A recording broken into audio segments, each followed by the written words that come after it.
Hey, everybody. Welcome to our traditional three-way podcast. We have been doing this now for 4 years. This is our fourth year, so it's definitely a completely solid solstice tradition, winter solstice in the Northern Hemisphere and summer solstice for those of you who are not sitting watching the rain pouring down outside the window. So, the three of us, me, Natalie Nahai, and Della Duncan. And we would like to introduce ourselves, and I'll do that again, cancel that. We're going to introduce ourselves and a little bit about the highlights of our podcasting year. So Della, would you like to start? Who are you and what really stood out in your podcasting year in 2024? So Della Duncan, zooming in from San Francisco, California, a lonely land, and it is definitely cold and dark here. So definitely feeling the winter solstice vibes. And yeah, co-host of the Upstream Podcast, co-hosting with Robert Raymond.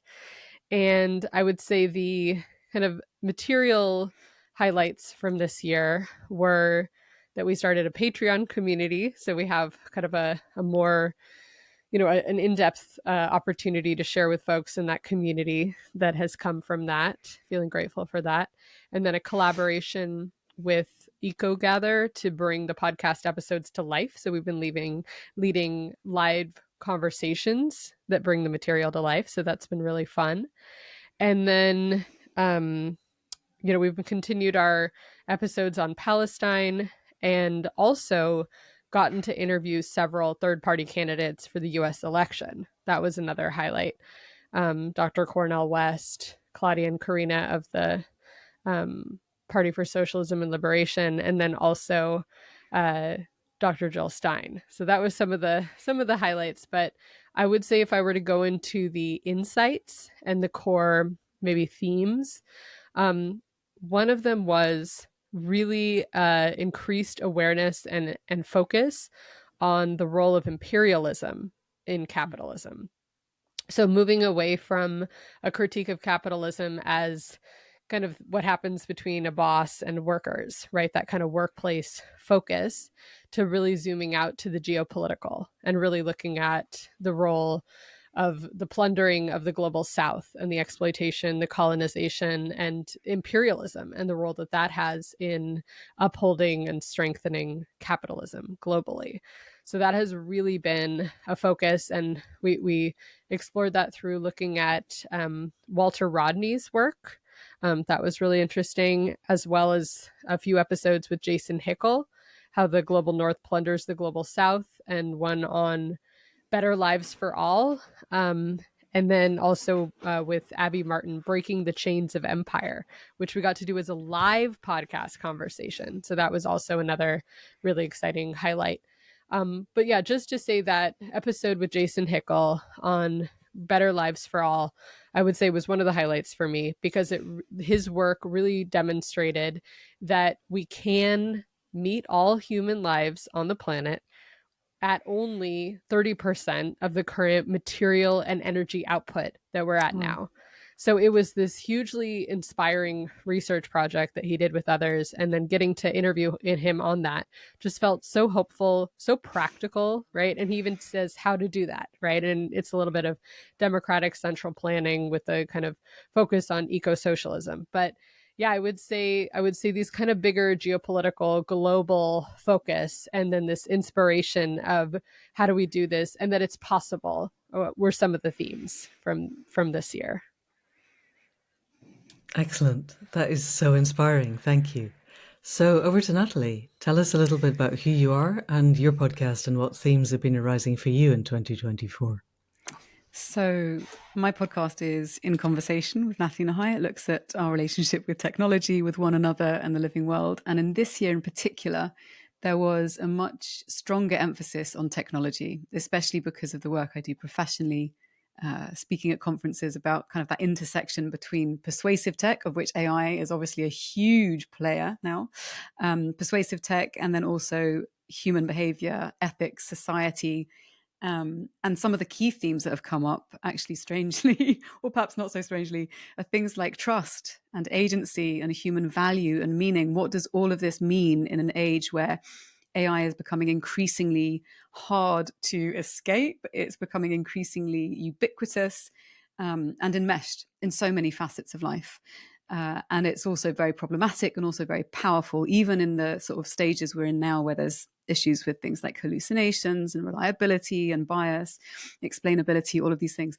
So it's been a year in which I wanted to ask people about perspectives on not just kind of the technology itself, but what values are we enshrining into the systems that are being created when people develop artificial intelligence from particular localities with certain incentives in mind.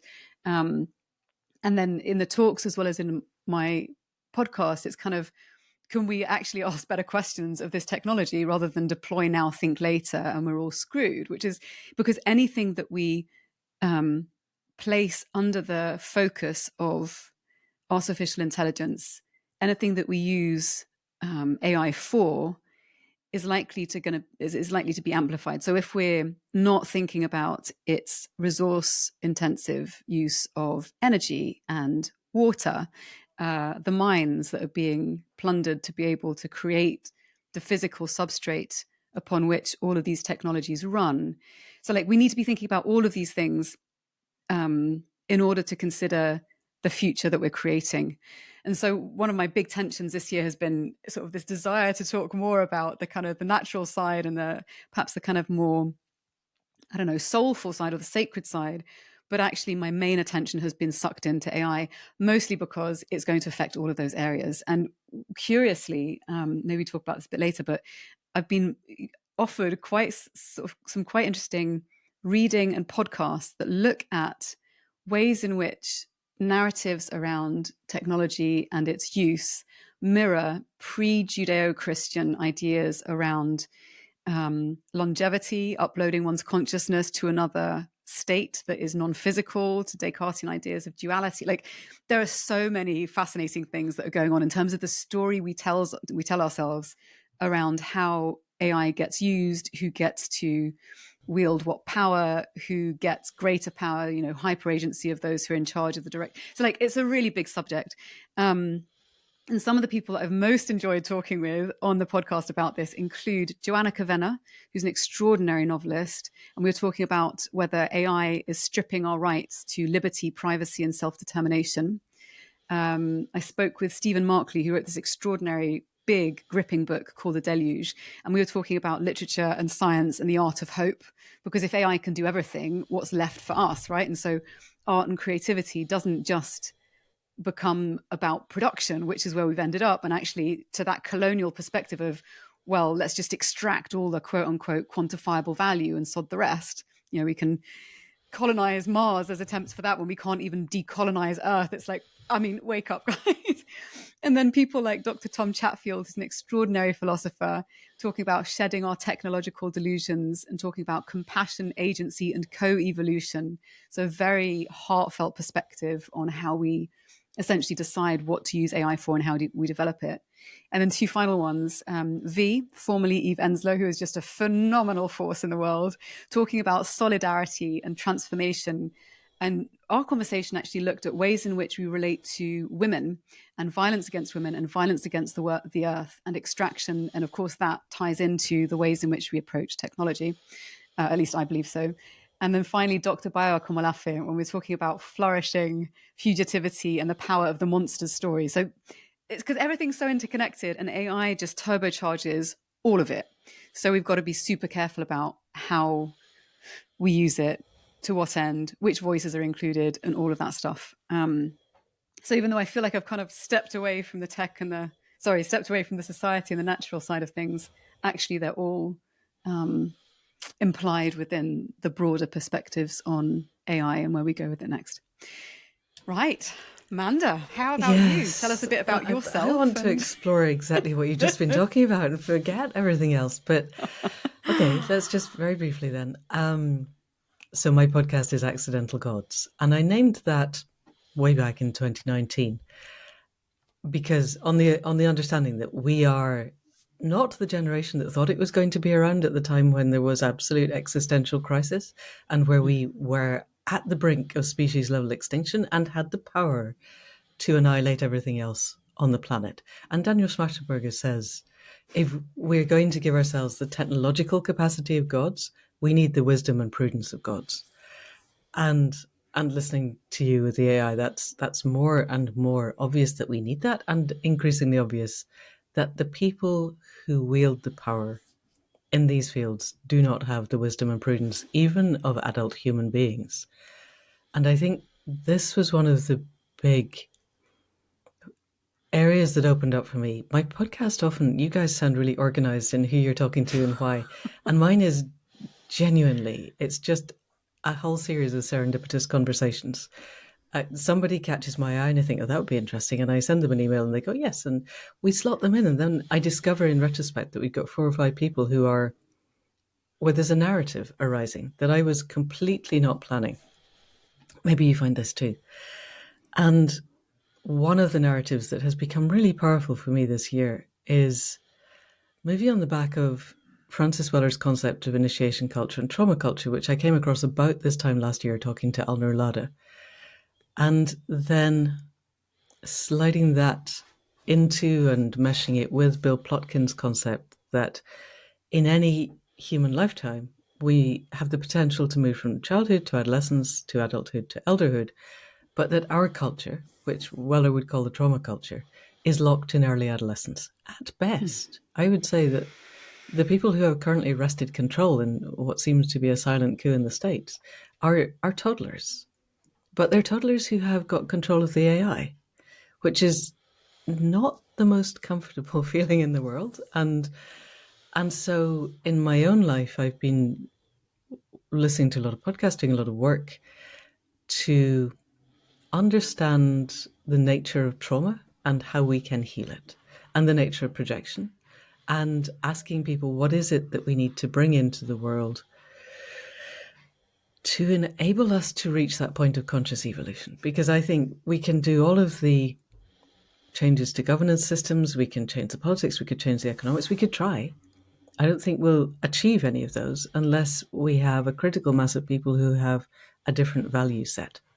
And that is inner work and spiritual work. So by the serendipity of the podcast, I've been talking to people like Cynthia Jurs, who is an amazing American Buddhist who was given a mandate and an order by a Tibetan Lama many, many years ago to begin the process of burying treasure vases, which was a Tibetan concept, and she's turned it into a global concept. And they're amazing. And she goes around the world. And again, extraordinary serendipity happens. And she's creating a network of energetic lines around the world connecting all of these vases. And I was in awe of not just her dedication to achieving this and to bring it into being. And she has now been made a Lama as a result of what she's doing. But the way that she's bringing the feminine principle into this, she's essentially a Gaian Buddhist, and I'm not sure there have been many of those spoken of in the world before. And she comes up against a lot of male colonial concepts when she's doing this, but she's holding her space. And I think because she's done what she's done, she has the authority to speak to that, which is beautiful. And then at the other end of the scale, I spoke to Mary Booth, who is head of something called the Centre for Policy Integrity, which I think is just the best named thing in the world. Who doesn't want to have integrity in their policies? It's like having the Centre for Not Murdering Kittens Nastily. It's perfect because nobody's going to go, yes, I want complete lack of integrity in my policies, even though that's what we've got.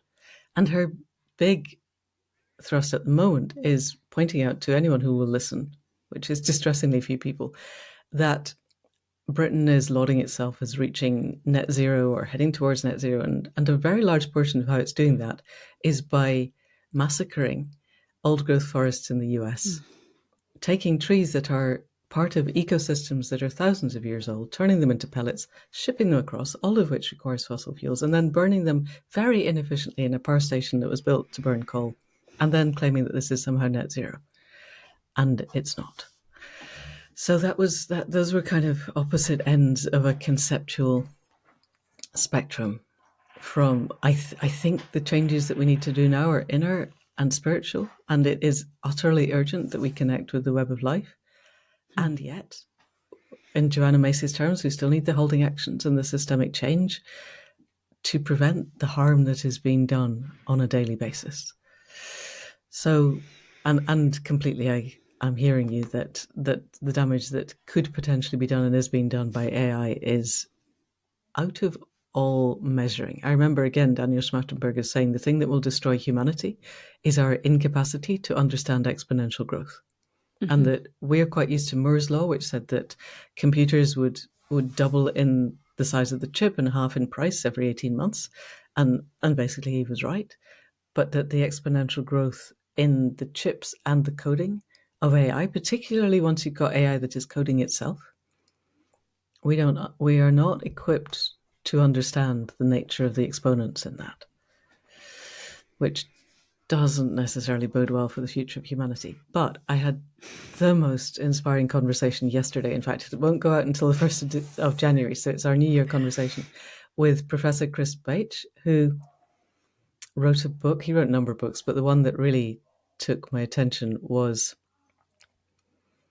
LSD and the Mind of the Universe. I've got that book on my shelf. Okay, there we go. I haven't read it yet. Yeah, okay. So over a period, starting 79 for a period of 20 years, with a 6-year gap in the middle, because his then wife, who was holding the space for him, just went, I can't do this anymore. You're not doing it anymore. Full on. 73 industrial doses of LSD. And that book, please read it. It's extraordinary. I have a lot of trouble with a lot of shamanic people just doing kind of recreational psychedelics and not grounding and then ending up in serious trouble. But he was really grounded and he was getting all the help that he needed, and he was doing it as a process of scientific self-exploration. And in the process, he details in the book the phases of humanity that he went through, and bits of it were really, really difficult. He went through deaths and rebirths, but he ended up in a space where he was being shown the potential of a future human that is completely evolved from where we are now. And it's not guaranteed by any means, but he creates a vision of what that could be. And I slept a lot better last night than I have been since the US election. Della, I'm so sorry. The US election just... I would like to say one thing just before I finish, which is I read something, somebody I quite respect, and I can't remember who it was, saying, why did half of the Americans vote for Trump? And it isn't half of your country. It's 71 million in a country of 350 million. And by my arithmetic, that means 279 million did not vote for this person. And the fact that our democratic system means that basically 1 in 5 people can control the output for the rest shows us that the democratic system is not fit for purpose. Changing it is another thing, but it should not be the case that 71 million can define what happens to 350 million. That's not actual democracy. Anyway, over to you. So, where to go from here? So I think building on some of the themes that we've shared, which I think kind of speak to this already in some ways, I'd love to ask both of you, and perhaps we'll start with Della. What's the question that's really present for you right now? Yeah, so I came across an article by Eric Olin Wright titled How to Be Anti-Capitalist Today. And it's on Jacobin if anyone wants to look it up. But it offered these 4 ways to be anti-capitalist today. And how to be an anti-capitalist today. And he offers these 4 ways to be anti-capitalist. And I just found it really helpful to hear them broken out like that, because it helped me go back into people that we've interviewed, conversations that I've had, and feel into where I felt resonance and where I felt like, oh, that's not actually going to help us transition, or that's not actually a strategy that will work. So I want to share those and ask you both what you think of them, and also what you might add or change. So it really goes to this question of like, what is our transition strategy or our theory of change? So the 4 that he offers in this article are the first one is to smash capitalism. So these would be folks who are saying we need to burn it down. We need to smash capitalism. This would be, the revolutionary left. This would be Marxism, Leninism, that ilk, right? And it to me, one strength of that is it may be the one that really focuses the most on the state and how the state is a part of upholding capitalism and that piece of imperialism and the globalization of capitalism. Maybe we could say the shadow side or the challenge of that might be, who might be most harm in that smashing, right? How do we do that with care and kindness? And also, do the means justify the ends, and conversations around violence and nonviolence? All of that comes up when we think about that. So there's that element. One, smash capitalism. The second is tame capitalism. Tame capitalism, or, reform capitalism. These are the efforts and strategies that, if we're thinking about some things help us survive today and some things help us build tomorrow, this would be the helping us survive today. So this would be like unions, for example, help tame capitalism. They make, a workplace less exploitative and extractive. So worker organizing and unionization. But it also could be something like advocating for a 4-day work week or for universal health care, right? Things that within a capitalist country, a capitalist economy, would make it feel a little bit less impactful to people on the planet. Also, regulations of any kind for human well-being and welfare, or for the natural world. So that's the second one, tame or reform capitalism.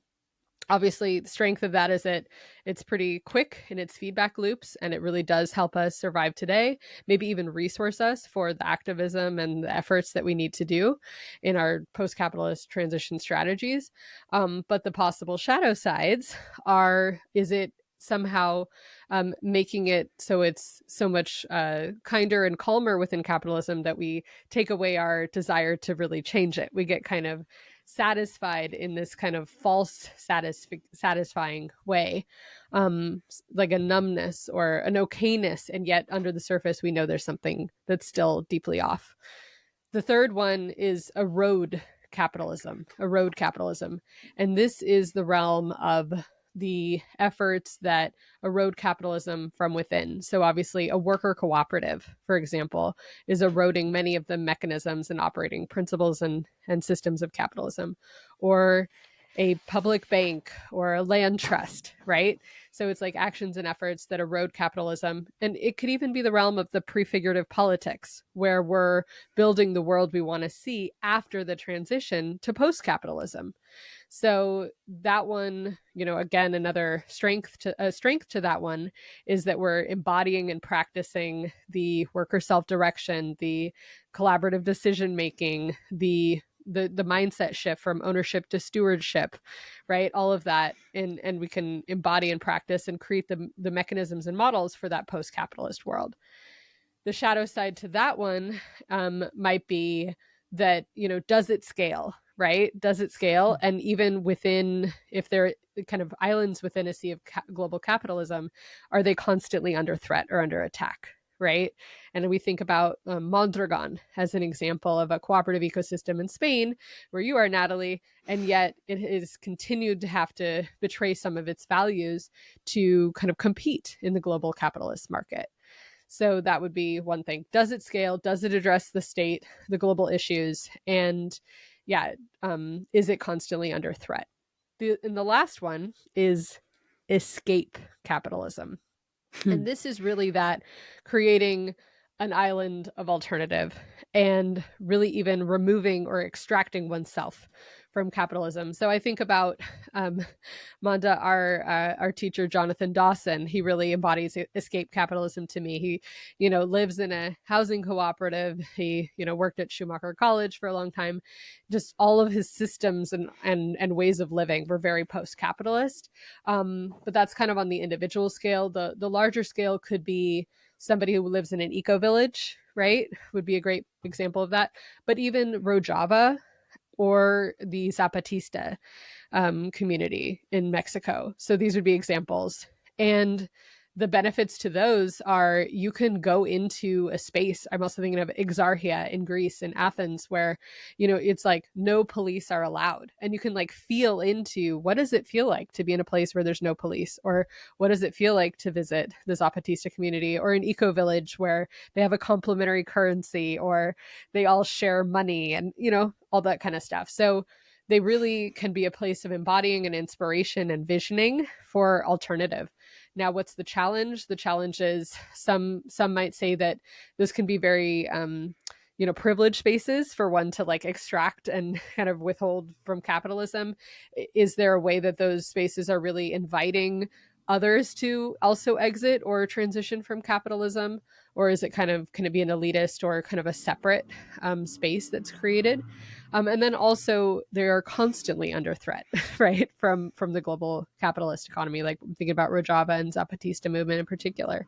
So, just that constant under attack feeling. So those are these 4 offerings from Eric Olin Wright. And I've just been really thinking through them. And even when I hear folks speak in their transition strategy, it's helpful to just notice where I see flavors of those.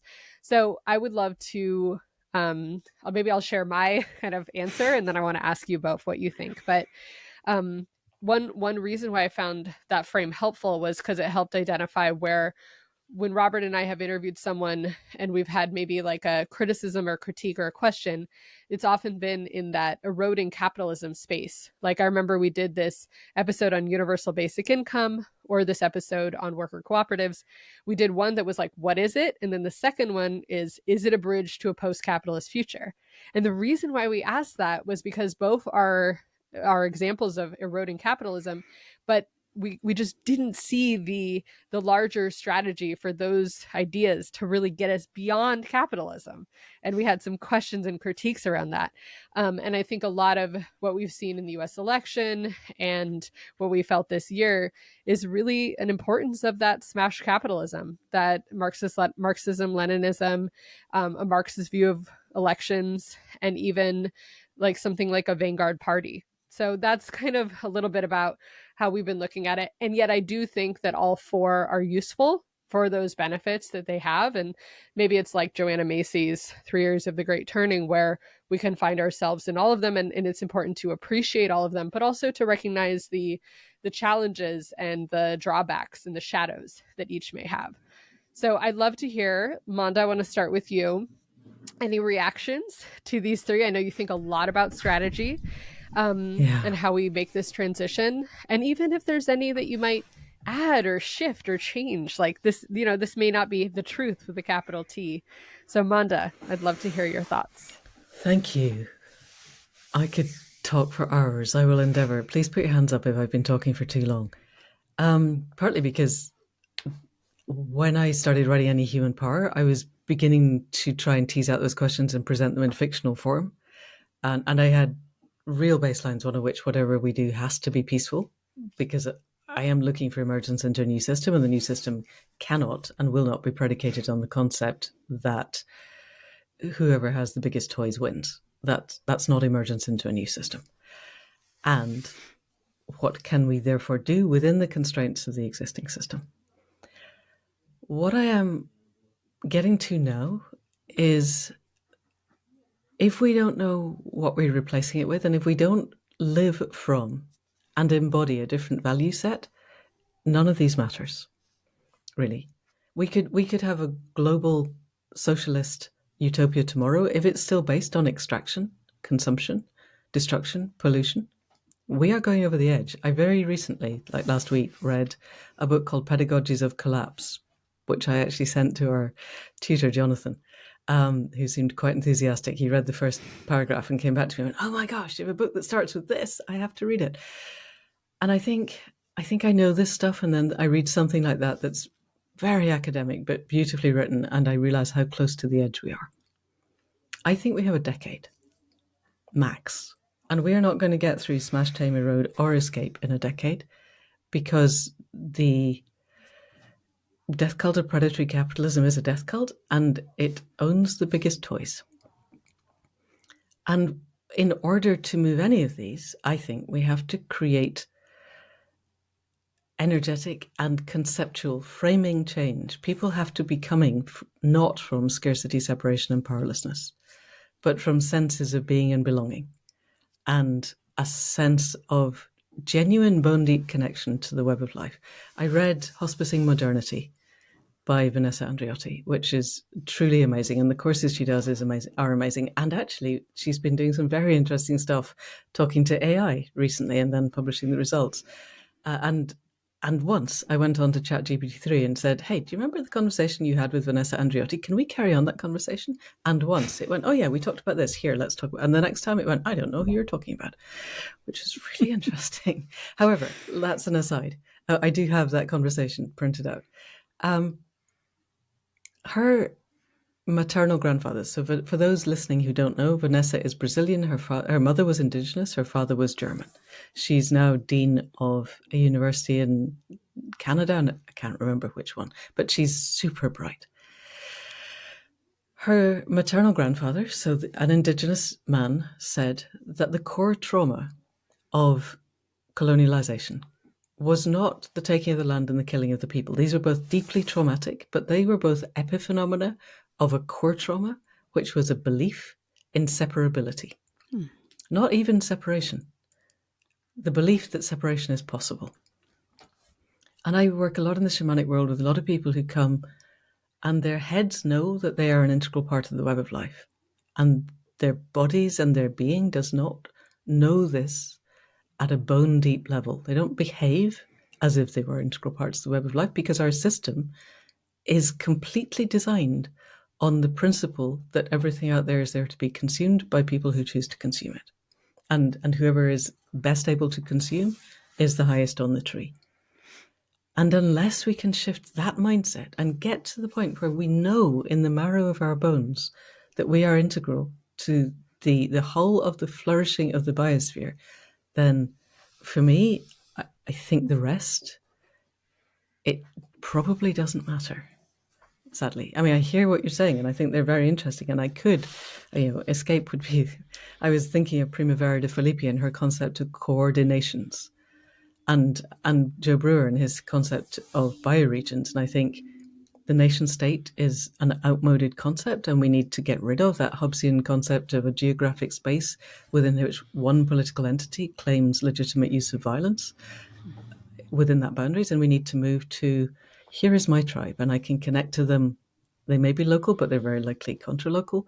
But I know who they are, and I can engage with them, and I can share value with them, and we can join with other tribes who share the same values. And as I understand Primavera's model, we can basically exclude the people who don't. I don't think in the long run excluding people works, but it's probably a step in the right direction. But only if we could get to a point where we were not maximizing our extraction. And that would take being able to walk out and talk to people on the street and have them be working for the flourishing of the earth. And I think for me, there has to be a number 5, which is shifting the worldview. Does that make sense? So I'll stop. Over to Natalie. What you said about the belief in separability, I think that's something that's really interesting, because there's a sense of, and it connects to something that I've been really grappling with, which is a reckoning with the fact that we are both complicit in the destruction that's happening, and also the ones that have the agency to change it collectively if we choose to. And it's actually kind of I often find myself coming back to this question, which is this existential cri du coeur, which is, why does it have to be this way? Why does there have to be so much pain and devastation and suffering? And is this just a characteristic of biological embodied life? And I think to an extent, obviously, you can't escape living in bodies that will get ill and age and die, but also potentially create life and heal others. But there is the question about how much suffering we choose to inflict on others when we become conscious of our impacts to the extent that we can. And I think there is something about the ways in which capitalism has kind of created, and I'm somewhat, I also want to sort of pinpoint here, actually, before we even go down that point. One of the things that I think would need to be addressed for any of the smash, tame, erode, escape element is, how do people feed themselves? How do people not get dragged from their houses in the middle of the night because they can't pay the bills? Like there's some really fundamental issues around safety, security. How do people not get raped and beaten for the resources they have? Like there's a lot of dark stuff that needs to be addressed before we can get to the point where people suddenly grind fossil fuel use and capitalism to a halt, even though what's on the other side of that would be potentially extraordinary and generative and beautiful. So I think there's also that question. And so there's the practical aspect of, how do people survive and live when there are increasingly fewer opportunities for people, even in the middle classes? And we're seeing this a lot with AI, even though Moore's law, which is not a physical law, it's a theory of how things work. And it's slowing when there are people like Gary Marcus, who are these sort of critical thinkers, talking about the issues that are fundamental, particularly to LLMs, to large language models, like fabrication, or being able to kind of, there's all sorts of research around it. Anyway, the gist of it is that even where we are now at this very early stage of AI deployment, people are being laid off.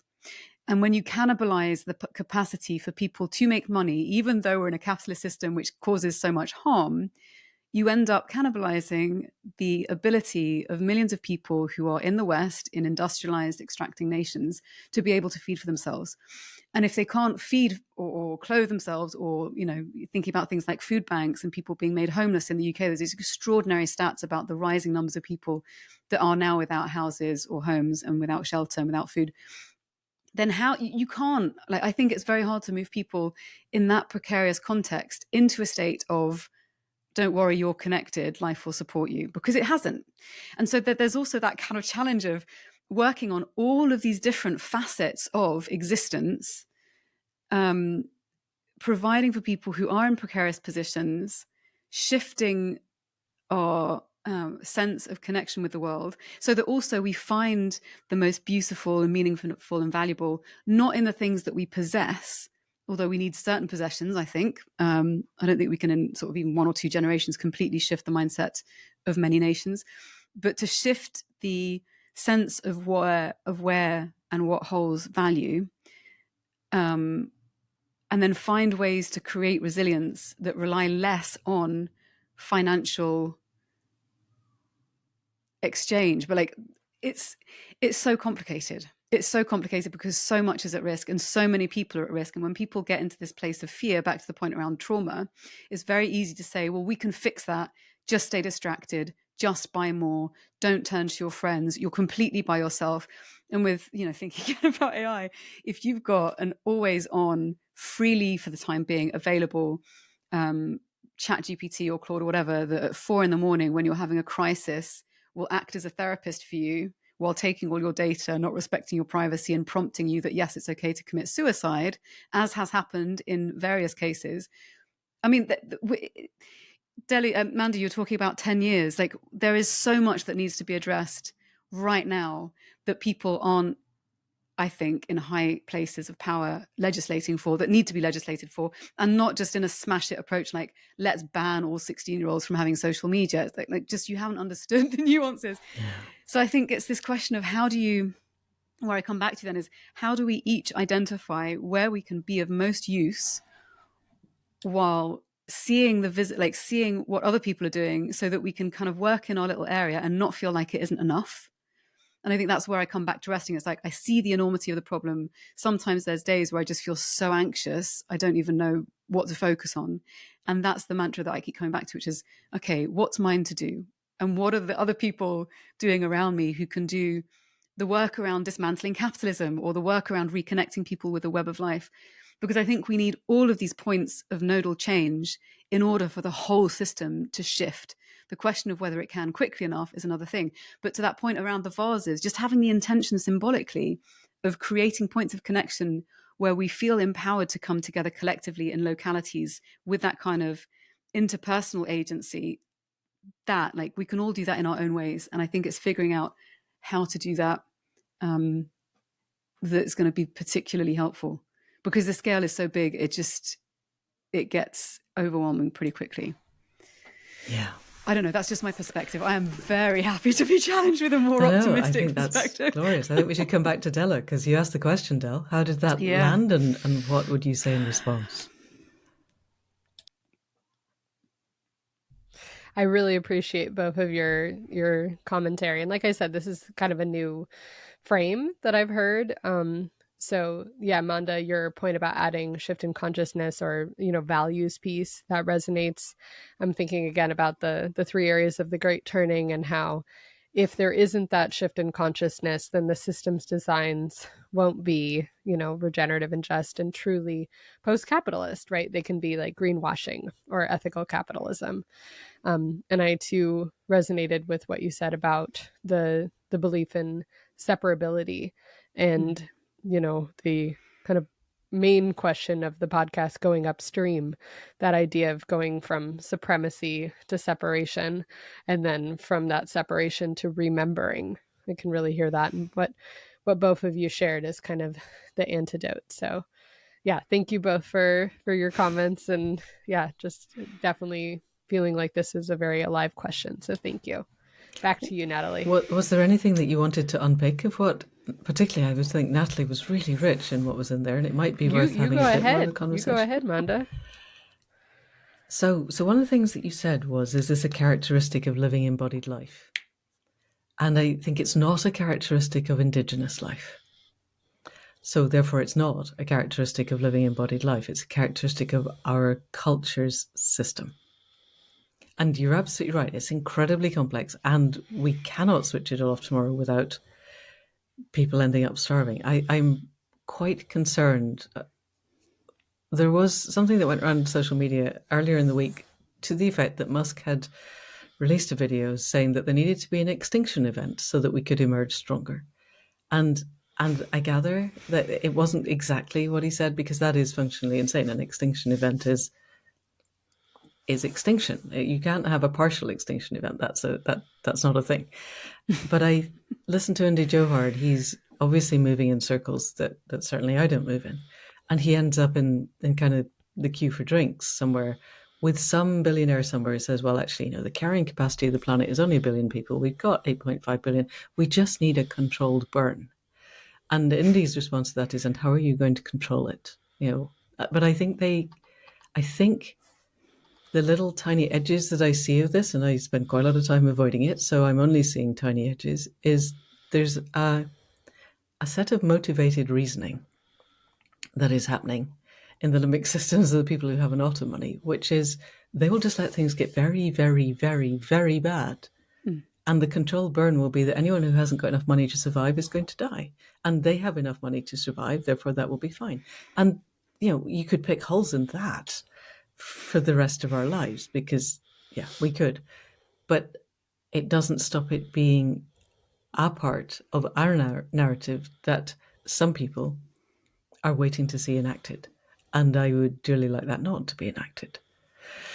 So, coming back to what you were saying, I think you're right about the urgency of creating a more generative sense of why we're doing what we're doing. And it's not simply there to make some people extremely rich, and that the people who could legislate, if we chose to take any notice of the laws, do not have the bandwidth. They just don't understand it. I have a couple of friends now who are newly elected MPs, and they're pretty smart. But them aside, I'm not seeing a great deal of what I would consider to be necessary intellectual capacity amongst the people who make the decisions in our country, and I'm definitely not seeing it amongst the people who are about to start making the decisions in Della's country, or pretty much anywhere around the world. We have a system that, by default, elects to the top the dark triad. And the dark triad is psychopathy, narcissism, Machiavellianism, and some people bring in sadism.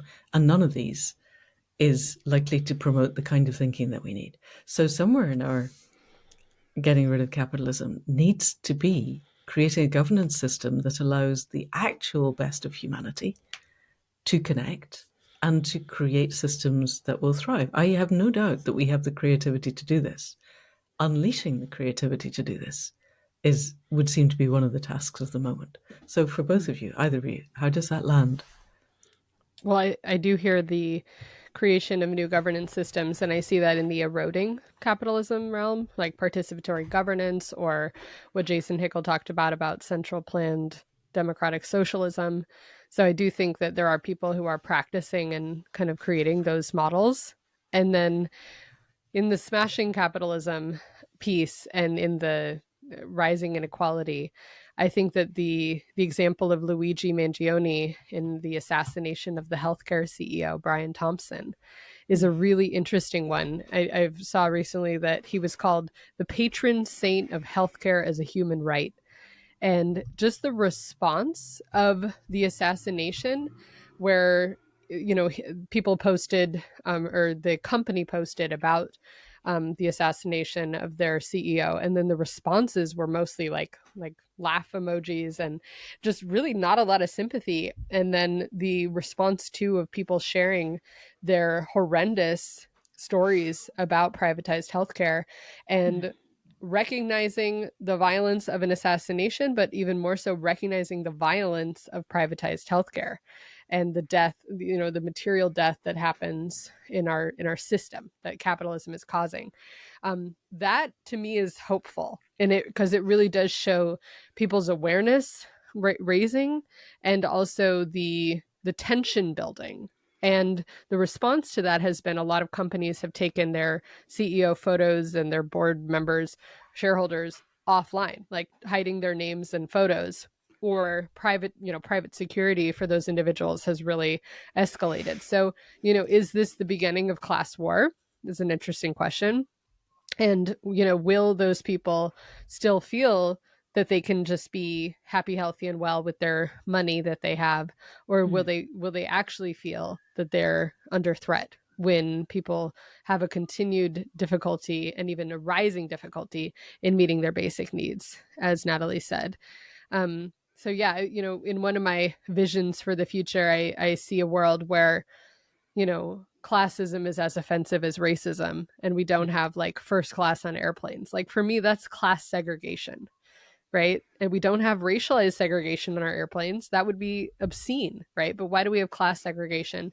And that's not even mentioning the private jets, right? That whole world. So yeah, this idea that, you know, there's a pay differential that is offensive, right? Or that, you know, private healthcare or excessive wealth, you know, home ownership, all those kind of things is offensive and actually violent and cruel. It's a really interesting shift that I'm noticing. Natalie, any other thoughts or comments? I mean, I think there's one thing that about being able to isolate oneself through wealth, which is kind of, it's interesting. Douglas Rushkoff has written about this, about kind of this, you know, the billionaire plan to just, you know, I'll hold myself up and I'll figure out a way to just live through the apocalypse while everyone else is fighting for scarce resources and the rest of it. And I think one of the interesting things that happens there is how do you incentivize the military that you've brought in to protect you when all of their extended networks are dead?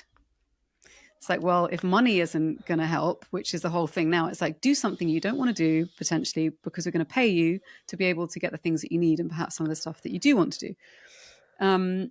And so if you don't have that incentive to get people to do what you want, then you end up in a violent situation an extremely violent situation pretty quickly. So I think clearly that hasn't been well thought through. It's like, my gun's bigger than your gun, let's go for it. So I think there's, back to your point, actually, Manda, about the toddlers, there is an extraordinary short-sightedness and immaturity to this kind of, I'll isolate myself with the biggest guns. And not to mention the fact of like a complete lack of understanding about human psychology and social dynamics. Like there was this amazing study that was done. I can't remember which desert it was in, but to get people to live as if they were in an enclosed colony on Mars to see what would happen. Yeah. And people didn't even last a fraction of the amount of time that they were meant to, because you just go nuts. Like we're not meant to be isolated from the web of life, from one another. Like the sense of self that we experience, it's only a sense of self because it's in relation to other selves, which are all entangled and interconnected. And so I think there's this kind of, it's a fallacy to think that we can isolate ourselves from the impact of our greed to varying different degrees. I mean, go on, Manda. Well, I just think also it's a complete failure to understand really basic ecosystem dynamics. Because one of the things that I've been very occasionally raising, that was ironic because anyone who listens to my podcast knows I mention it by every other episode, which is the GOES report from Roslin, Global Oceanic Environmental Survey. And they update it regularly, and it's not getting any better. And a combination of ocean acidification because of the CO2, but also industrial runoff, microplastics, and carbon particles are killing the phytoplankton. And when the phytoplankton are gone, the oceans are dead. There are already dead zones the size of Belgium in the Gulf of Mexico. Basically, they all join up. We have absolutely no idea what happens on a planet with a dead ocean, but it is unlikely to be very good. But one thing we can be fairly certain of is that the oxygen levels in the atmosphere plummet because phytoplankton are little plants, and there are an awful lot of them. And we're busy killing the forests, which are the other lungs of the earth base. And I end up having quite a lot of conversations with straight white people, middle class, who quite clearly are, oh, it's all terrible and things are going to be bad and there's going to be millions dying. And you can see that as far as they're concerned, they are not in those millions. And then you say, how are you going to manage at 9% oxygen? That's the equivalent of standing at the top of Kilimanjaro. And I have not yet said that to someone and not watched the blood drain out of their face. It's like, okay, we're on high land. We can protect and we'll have plenty to eat because somehow we're going to magically create food. And what are you going to breathe? And ecosystem collapse is ecosystem collapse. I don't care how deep your bunker is and how many tins of beans you've got in there. You're not going to survive for very long. I think we are now being ruled by a group of people who spent way too long in their childhood reading science fiction, in which little pockets of people survived the apocalypse. I was speaking to a super intelligent person in a think tank the other day who went, we think we're all going over the edge of the cliff, but there's going to be pockets of survival. And I think, where exactly and how does this happen? And I think it's, with the best will in the world, this is motivated reasoning. And I would dearly like to know how they think this is going to happen, because if it passes the smell test, I will sleep a lot better. But it doesn't for me. Ecosystem collapse is ecosystem collapse. And never in the history of this planet have ecosystems collapsed as fast as they are doing now. It took the dinosaurs thousands of years to reach extinction from where it started. And we're doing it in 50 years. So, it's bonkers, frankly. So I'd like to jump in here and ask, because it seems like the right time to ask the question. And given that this is for the winter solstice and for the dark turning in the year, and it feels that we are already in a critical point, how do you work in these domains and keep your heart open and remain agentic and empowered to make change in a way that is not steeped in fear, but is still open to those feelings of overwhelm and sadness and grief and whatever else might come up? Like, how do you orient yourselves towards life, knowing all of this? How do you sleep at night and keep smiling and keep loving? Yeah. Del, do you want to go? Because I just spoke for a while. So the practice of breathing through, or Tonglen from the Buddhist tradition, is something that I practice, which you imagine that you're breathing in pain or suffering, your own or someone else's, and then you imagine it as like a ribbon of air, and you cycle it through your heart, and you don't hold on to it. That's crucial. You breathe it out again as loving kindness or compassion.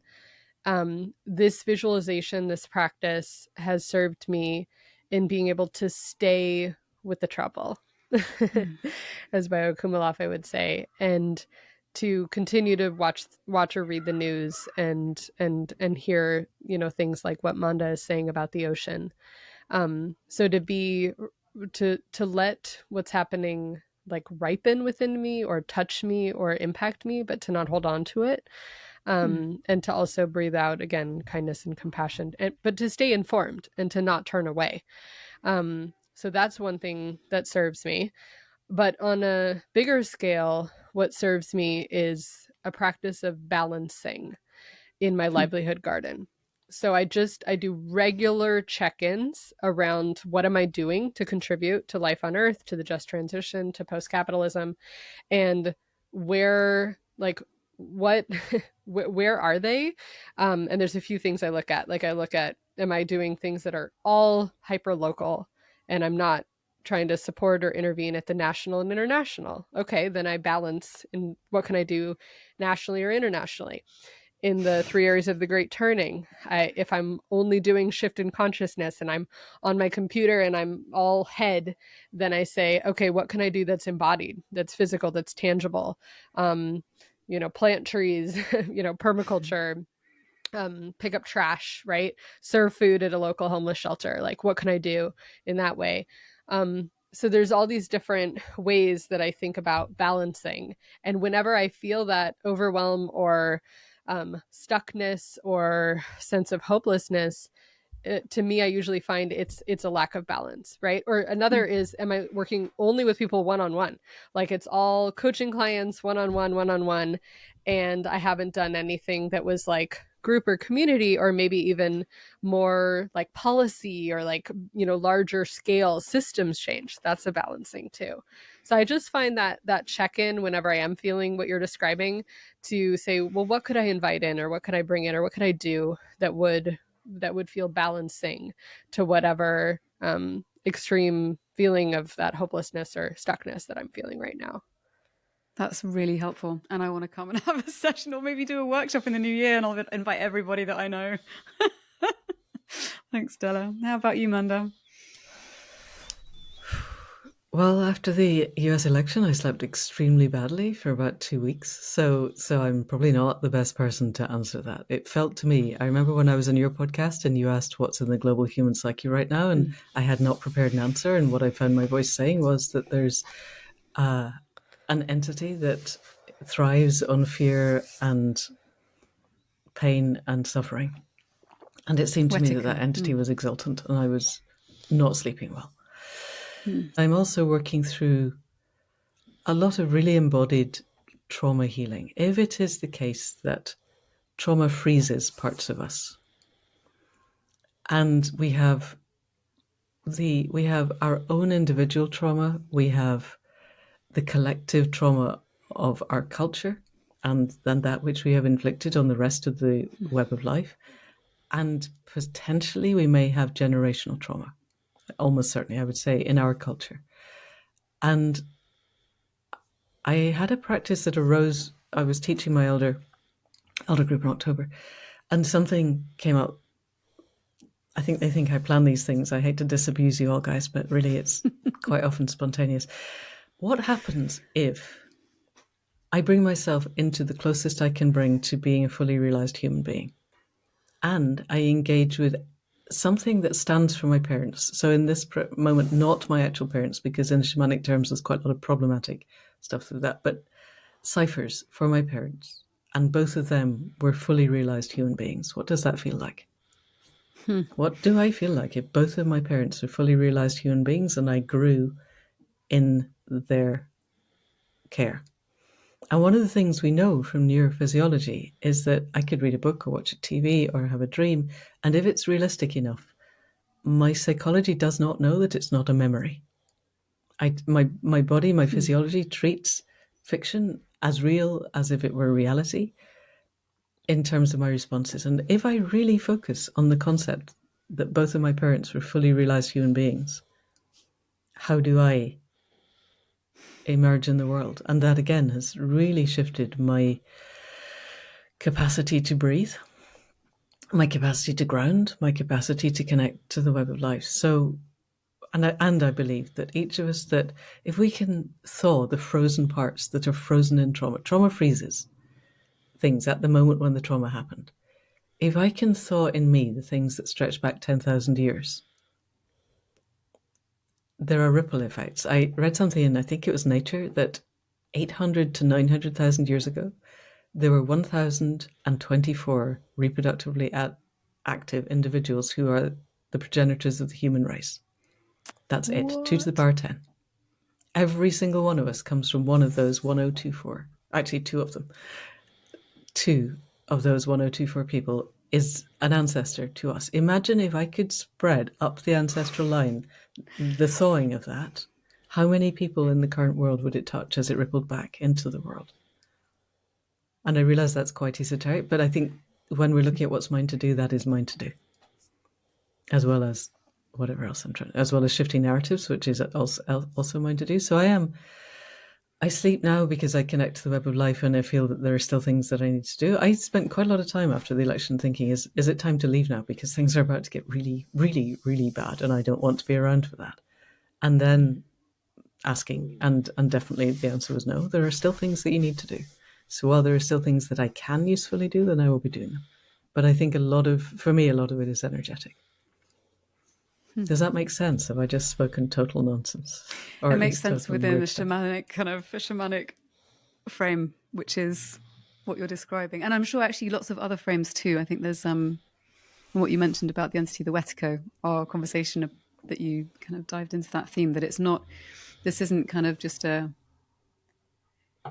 newer concept, that this concept of what we're up against comes down to us from many, many generations. So it's this kind of feels a bit like kind of an old existential battle of some kind. I don't know. Yeah, and I think fighting is not clever. I'm reading a lot about how people work with these, and fighting is not a good thing. But enabling something that is lost to return to the source of all that is good is a useful step to take. So, Manda, what's your question that you're holding? I think, to be honest, we very nearly answered this, because my question is, how do we reach that point of conscious evolution as fast as possible and at scale? And the only way I can do that is to answer that question for myself. What does conscious evolution look and feel like? And then how could I possibly help anyone else who's interested to find that? So and I didn't understand why it was happening to begin with. I got real nudges in the shamanic realms to go and do trainings in psychic studies. Are you kidding me? I have never done anything like that. And it's been very interesting, partly to see who are the good teachers and who are the less good teachers. But it's also, and studying animal communication. I have to tell you a small story. There's a lovely person who may listen to the podcast, so I'm not going to name her, but you know who you are. And she allowed me to work with her horses or equines. And she just sent me pictures and a name, and that was all I got. And there was a donkey called Donkey. And Donkey is the Dalai Lama of donkeys. He is completely the coolest individual I have ever met of anything in the whole of my life. And he's completely amazing. And when I talked to him to begin with, he was telling me quite a lot of stuff that we don't need to go into. But there was one bit where he was really, really sad because someone he had really cared for had taken 3 days to die. And it was really hard, and it had impacted everybody. And it was very hard to hear. And I assumed this was a person. And what I do when the animal communication is happening is I type without looking at the keyboard, and I can type faster than I can think, but I don't correct anything, and I just sent the file so that there was no chance of me post-editing with my head mind. So I said, and the person who is on the other end of this is really wise, and take this for what it's worth, and if it's all complete nonsense, that's completely fine, but I would appreciate feedback. And it turned out that Donkey's best friend had been a horse that had taken 3 days to die. Which is very, very sad. But I am at the point of thinking, if that is possible, and genuinely, I knew nothing other than his picture, and he was called Donkey. And it's a tiny thing, but it's the chink of, I think, if I could talk to you two in our dreams, or just by sitting down really focusing on you, as clearly as we are talking now, and to the web of life, predatory capitalism ends tomorrow. In ways that would be holistic and useful, and I want to do that. So that's my question, and that's the best part of the answer I've got to. So, Natalie, you asked me, where does that take you? So remind me the question again. How do we get to conscious evolution at scale as fast as possible? And if the answer is, I actually don't even understand the question, that's completely fine. No, I think I do have a sense of an answer to that question. And for me, it comes down to, and I'm sure I feel like I'm repeating myself a little here, but because I know that this thread comes up in our conversations in other times of the year and in previous solstice conversations, but there is something about tuning into that feeling of longing and beauty of the life that's around us and being open to that, being aware of that and noticing it. It's a quality of paying attention in a certain way that means that that which we pay attention to then shapes us. The way that we relate to it is different, and that does create change. So an example, amidst my stress and anxiety of the last, year or whatever, I was walking down the streets in Gracia, where I live, and it's quite cold, and it had been really windy, and I was kind of all like, bundled up. And then there was this flurry of leaves that just fell from these trees that are getting naked in the cold and the wind. And it was so beautiful that I just stopped in my tracks and looked and just stood there and watched for maybe, it couldn't have been more than a few minutes, but things like that, when you're not consumed by worry, where you're not thinking about, your next paycheck or I don't know, what you said the other day that kind of now you're it takes you out of that place of rumination, of self-castigation, of what should I be doing, of the kind of that whole, it's almost that whole ruminative complex that we can get into that then seems to take us away from the vitality of life. Or at least for me, that's how I sometimes experience it. And so I think that being able to cultivate connection with seemingly insignificant or small b beautiful moments that actually, if you kind of string them together like pearls, create this beautiful ongoing thread that you can thumb in your hands, and it does feel this sense of, qualitatively, if every day you're noticing these moments, it shifts you, and it means that you're also witnessing the beauty of the other, which is in fact an aspect of ourselves, and it changes how we respond to ourselves too. So I think for me, it's this kind of, there's an intimacy to that, and a kind of a proximity, and it's on a small local level, but my feeling is, at least for me, that that's where a lot of the change happens. Because then people notice as well. I've noticed this as well. If you're seeing someone laughing because they just saw a dog do a funny thing and you clock eyes, I know it's a really ridiculous thing to name, but it does create the sense of not being quite as alone. And I think anything that can unclench that grip of this sense of isolation or being in it alone or individualism or kind of that, I've got it all on my shoulders, I've got to fix it all myself. Anything that can reconnect you with others, I think, is powerful. So yeah, being open to beauty, however it shows up. Thank you. Della, what about you? How do you promote conscious evolution? Or does it land at all with you, I guess? It does.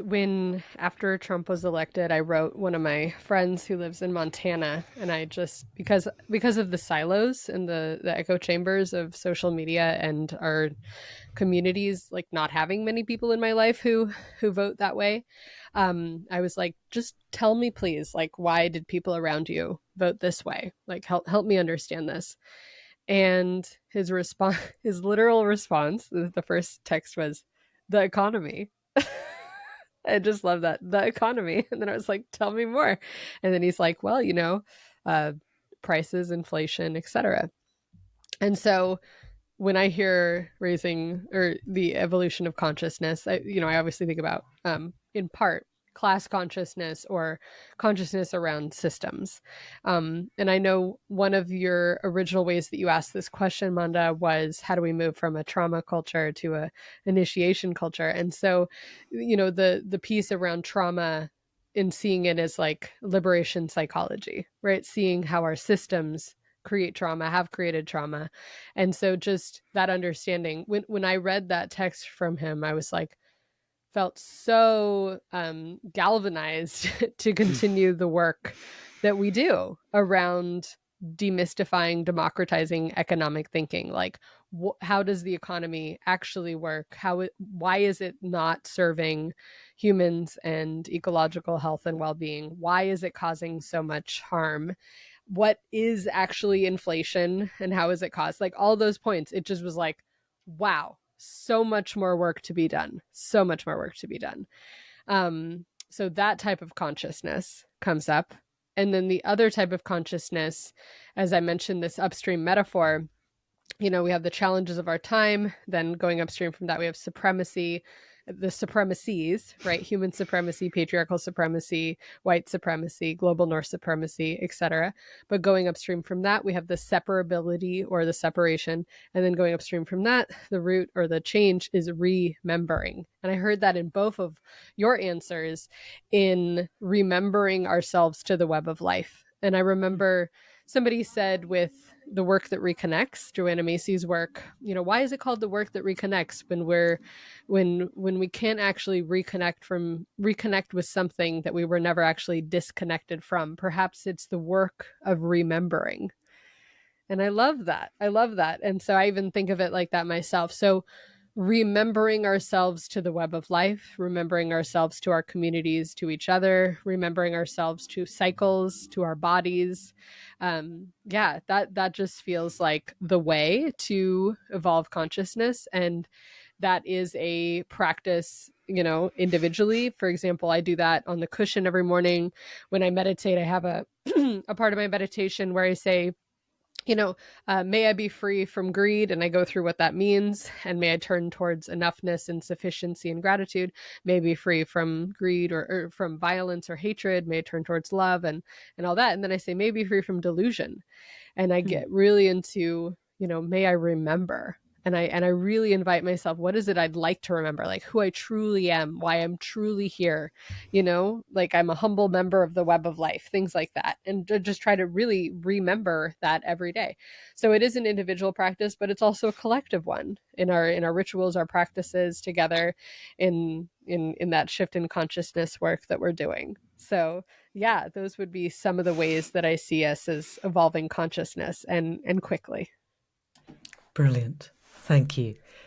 Very briefly, guys, how we have gifts for each other because it's that time of year, perhaps. Sorry. So I've got mine. I have 2 books. One of them I slightly wrote a little bit of. It's called Transformative Adaptation, and the subtitle is Another World is Still Just Possible.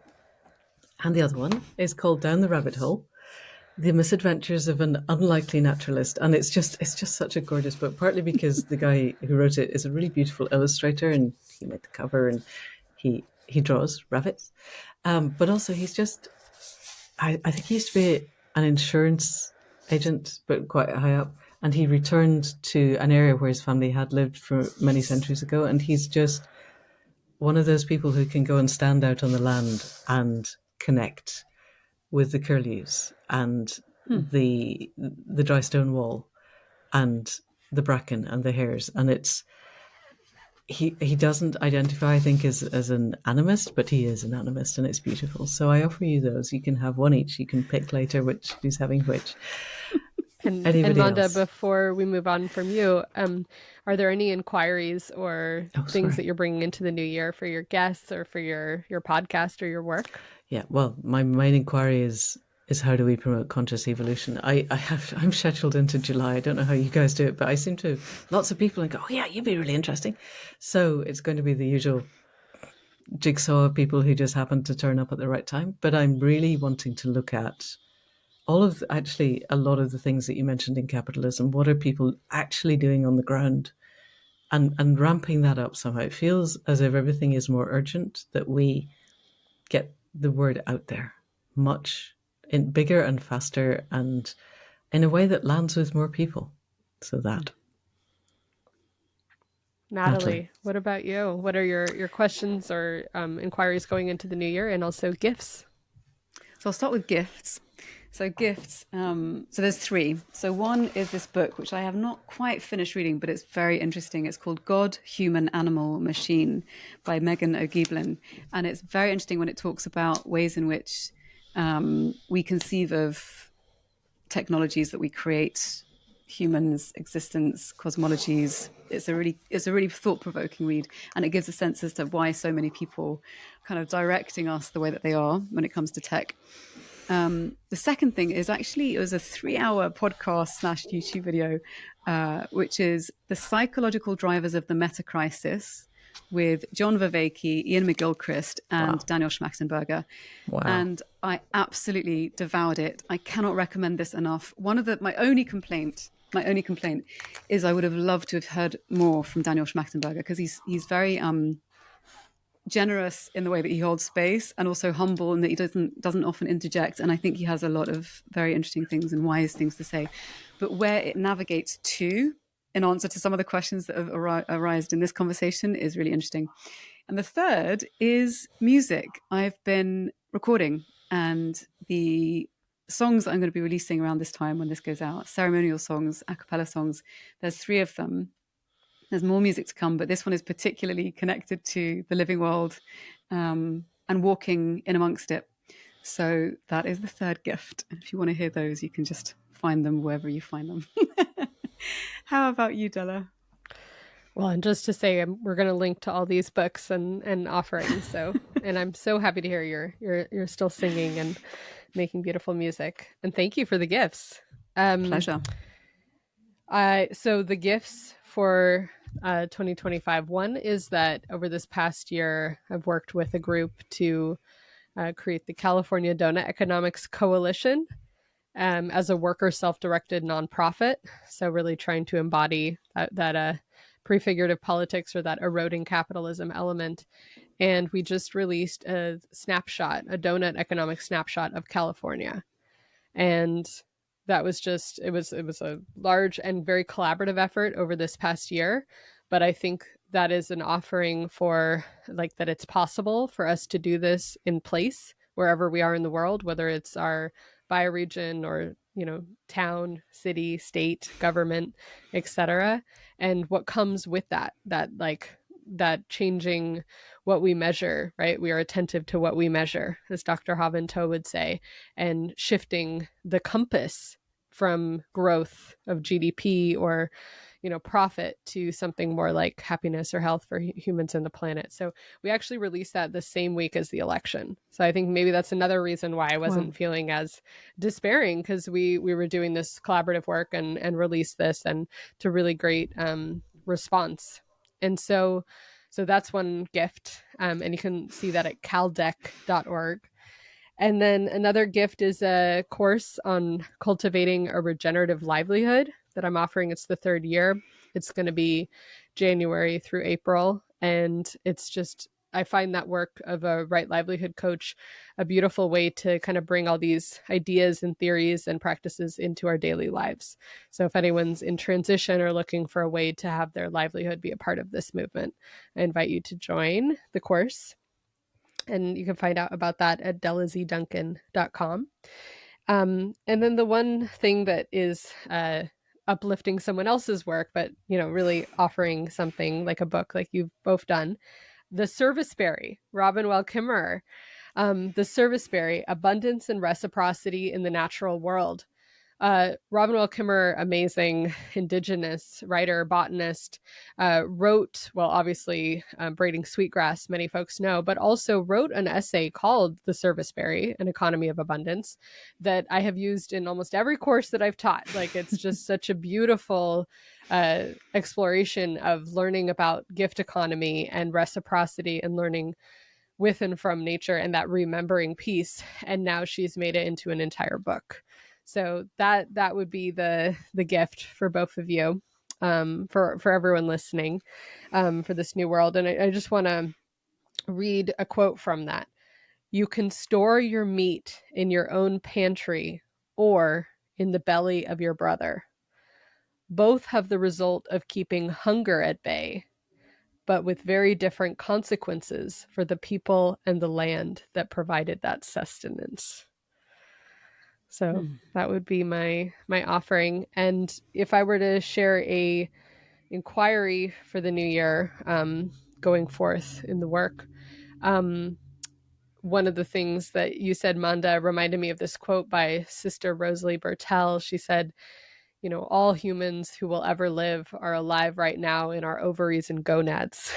And so thinking not only of the healing and the thawing that you mentioned of our previous generations, but thinking of, how to be a good ancestor and what is it that we're carrying and passing on to future generations. And so as I will become a parent in May 30th, 2025. Yes. Congratulations, Della. Thank you. Yeah. This idea of post-capitalist parenting is very alive for me. How do we raise the next generations, but also how do we parent and how do we bring all that we've shared and conversed about today, but for that upbringing and that that parenting piece. So anything either of you would like to add before we close? I'm just thinking that by this time next year, you might be otherwise occupied. This may be the last of our solstice conversations, which would be very sad. I would like to believe that you can fit in time next year, but you'll have a 7-month-old baby. You might be quite busy. But yeah, sometime I would like to do a 3-way with us, just talking about the books that we read, because I think there's so many books that you each read things that I would think, oh, I have to read that. And it would be quite an interesting conversation, I think. Thank you. Natalie. I just realised I didn't do an inquiry. Go for it. For next year. How can we be more creative? That's it. Beautiful. Like little ways. So how shall we end? I know that we usually end with Manda, you giving us a beautiful meditation to rest in. Yes. I don't know if you feel like doing that this year. I think, but I'd like to do it as a separate file, because I think it would be good for people to not just suddenly have a meditation while they're driving. Yes. So I think I'll do that and I'll send it to you. I think it's going to be the easiest, because I know both of you have got other things happening quite fast. Yeah. And it might take longer than Manda, do you want to say some words here to close, or would you like me to do that? You do it. Go for it.